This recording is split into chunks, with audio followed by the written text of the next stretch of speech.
નમસ્કાર. આકાશવાણી સમાચાર પ્રવેશ અડિયેચા વાંચે છે. મુખ્ય સમાચાર. આજે માનવ અધિકાર દિવસ. રાષ્ટ્રપતિ દ્રૌપદી મુર્મુ નવી દિલ્હીમાં રાષ્ટ્રીય માનવ અધિકાર પંચ દ્વારા આયોજિત કાર્યક્રમને સંબોધિત કરશે. પ્રધાનમંત્રી નરેન્દ્ર મોદીએ કહ્યું કે નોઈડા આંતરરાષ્ટ્રીય વિમાન મથક રાષ્ટ્રીય રાજધાની ક્ષેત્ર અને ઉત્તર પ્રદેશ માટે કનેક્ટિવિટી પૂરી પાડશે.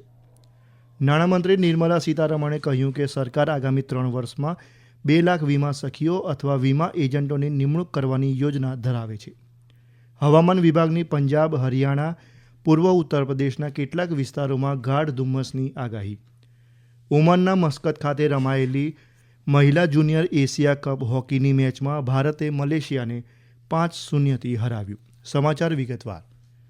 આજે માનવ અધિકાર દિવસ છે. વિશ્વભરમાં માનવ અધિકારોનું રક્ષણ કરવા નિર્ધારિત માપદંડોનું પાલન કરવા વર્ષ 1948માં સંયુક્ત રાષ્ટ્રની સામાન્ય સભામાં આ અંગેનો ઠરાવ પસાર કરાયો હતો.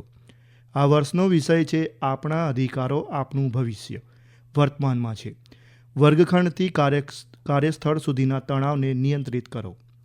રાષ્ટ્રપતિ દ્રૌપદી મુર્મુ આજે નવી દિલ્હીમાં રાષ્ટ્રીય માનવ અધિકાર પંચ NHRC દ્વારા આયોજિત એક કાર્યક્રમને સંબોધિત કરશે.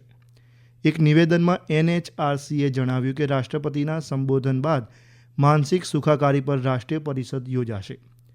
માનવ અધિકાર ઉલ્લંઘનના 23 લાખથી વધુ કેસ નોંધાયા છે અને માનવ અધિકાર ઉલ્લંઘનનો ભોગ બનેલા લોકોને રાહત તરીકે અંદાજે 256 કરોડ રૂપિયાની રકમની ભલામણ કરવામાં આવી છે. પ્રધાનમંત્રી નરેન્દ્ર મોદીએ કહ્યું છે કે નોઈડા આંતરરાષ્ટ્રીય વિમાન મથક રાષ્ટ્રીય રાજધાની ક્ષેત્ર અને ઉત્તર પ્રદેશ માટે કનેક્ટિવિટી પૂરી પાડશે અને લોકોના જીવનમાં સરળતા લાવશે. સોશિયલ મીડિયા પ્લેટફોર્મ એક્સ પર તેમણે જણાવ્યું કે સરકાર સમૃદ્ધિ વધારવા, ઉચ્ચ ગુણવત્તા ધરાવતી માળખાકીય સુવિધા સુનિશ્ચિત કરવા અને કનેક્ટિવિટીની શક્તિનો લાભ લેવા અનેક પગલાં લઈ રહી છે. ઉલ્લેખનીય છે કે ગ્રેટર નોઈડામાં નિર્માણાધીન નોઈડા આંતરરાષ્ટ્રીય વિમાન મથકે ગઈકાલે સૌ પ્રથમવાર ફ્લાઇટનું ઉતરાણ થયું હતું, જેને વોટર કેનનથી ઔપચારિક સલામી આપવામાં આવી હતી. દિલ્હીથી આવેલી આ ટ્રાયલ ફ્લાઇટમાં એરપોર્ટ ઓથોરિટી ઓફ ઇન્ડિયાના અધિકારીઓ અને તકનીકી નિષ્ણાતો હતા. એરપોર્ટની સજ્જતા ચકાસવા માટે આ એક નિર્ણાયક પગલું હતું. વિમાન મથકથી પ્રથમ કોમર્શિયલ ફ્લાઇટ એપ્રિલ 2025માં શરૂ થવાની સંભાવના છે.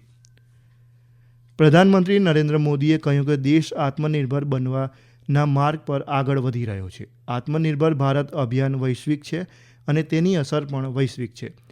આ માટે સરકાર સર્વગ્રાહી અભિગમ સાથે આગળ વધી રહી છે.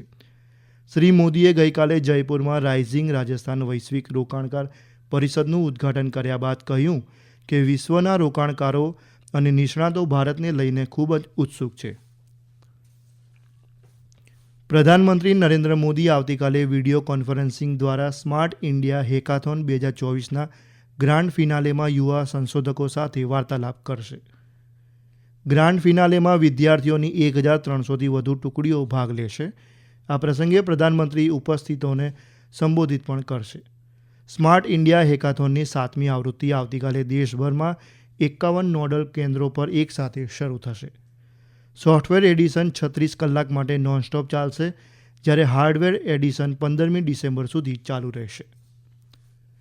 નાણામંત્રી નિર્મલા સીતારમણે કહ્યું છે કે સરકાર આગામી 3 વર્ષમાં 2 લાખ વીમા સખીઓ અથવા વીમા એજન્ટોની નિમણૂક કરવાની યોજના ધરાવે છે.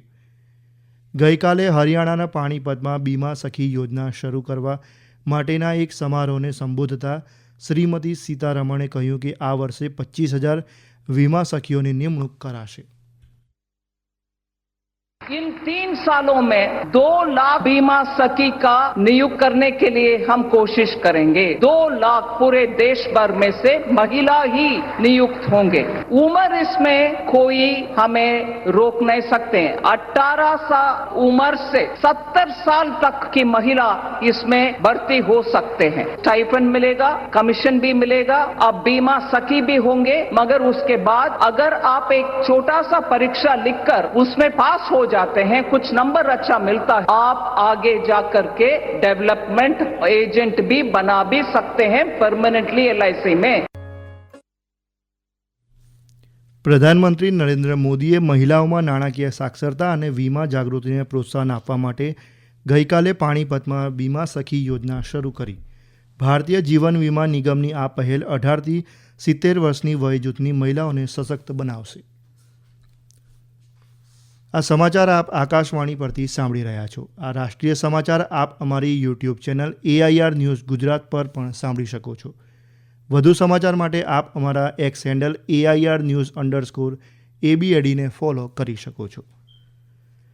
National payment corporation of India એટલે કે NPCIએ રૂપે national common mobility card NCMC અંગે જાગૃતિ ઊભી કરવા અને તેના વપરાશ માટે તાજેતરમાં રૂપે ઓન ધ ગો નામનું અભિયાન શરૂ કર્યું છે. આ અભિયાનના ભાગરૂપે NCMCને પરિવહન માટેના સૌથી આકર્ષક સોલ્યુશન તરીકે રજૂ કરાયું છે. તે વપરાશમાં સરળ, સુવિધાયુક્ત અને ખૂબ ઝડપી છે. રૂપે NMCM અમદાવાદ, મુંબઈ, દિલ્હી, બેંગ્લોર, ચેન્નઈ અને કાનપુર શહેરોની મેટ્રો તેમજ મુંબઈ, ગુવાહાટી, હરિયાણા, જમ્મુ, શ્રીનગર, હિમાચલ અને ઔરંગાબાદની બસ સેવાઓમાં ચાલે છે.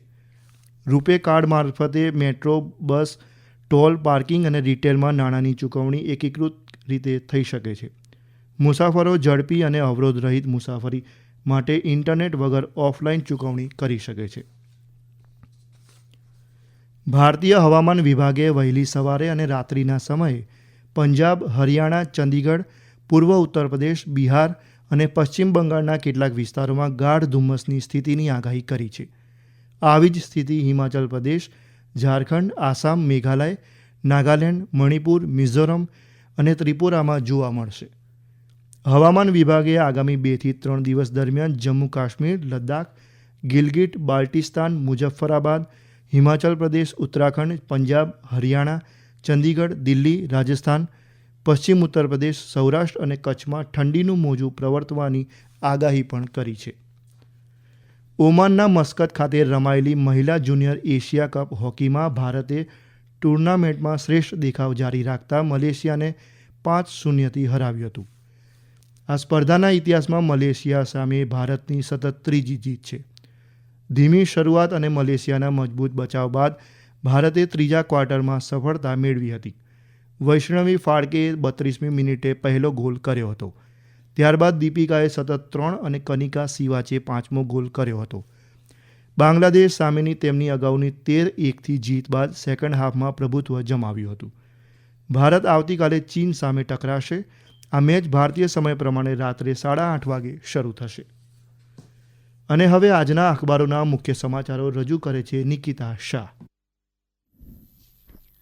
સંસદના શિયાળુ સત્રમાં ચાલી રહેલી કાર્યવાહી અંગેના સમાચારોને હેડલાઇનમાં લેતા નવગુજરાત સમય જણાવે છે કે અદાણી અને સોરોસ મુદ્દે સંસદના બંને ગૃહમાં ધમાલ.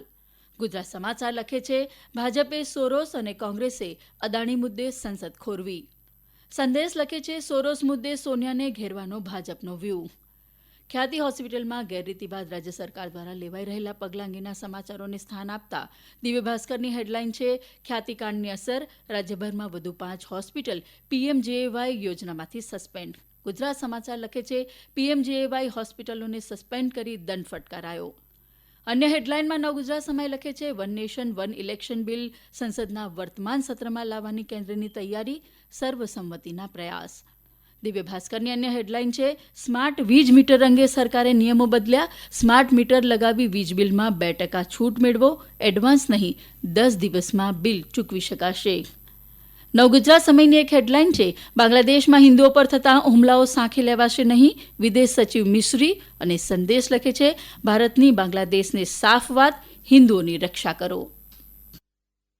અંતમાં મુખ્ય સમાચાર. આજે માનવ અધિકાર દિવસ. રાષ્ટ્રપતિ દ્રૌપદી મુર્મુ નવી દિલ્હીમાં રાષ્ટ્રીય માનવ અધિકાર પંચ દ્વારા આયોજિત કાર્યક્રમને સંબોધિત કરશે. પ્રધાનમંત્રી નરેન્દ્ર મોદીએ કહ્યું કે નોઈડા આંતરરાષ્ટ્રીય વિમાન મથક રાષ્ટ્રીય રાજધાની ક્ષેત્ર અને ઉત્તર પ્રદેશ માટે કનેક્ટિવિટી પૂરી પાડશે.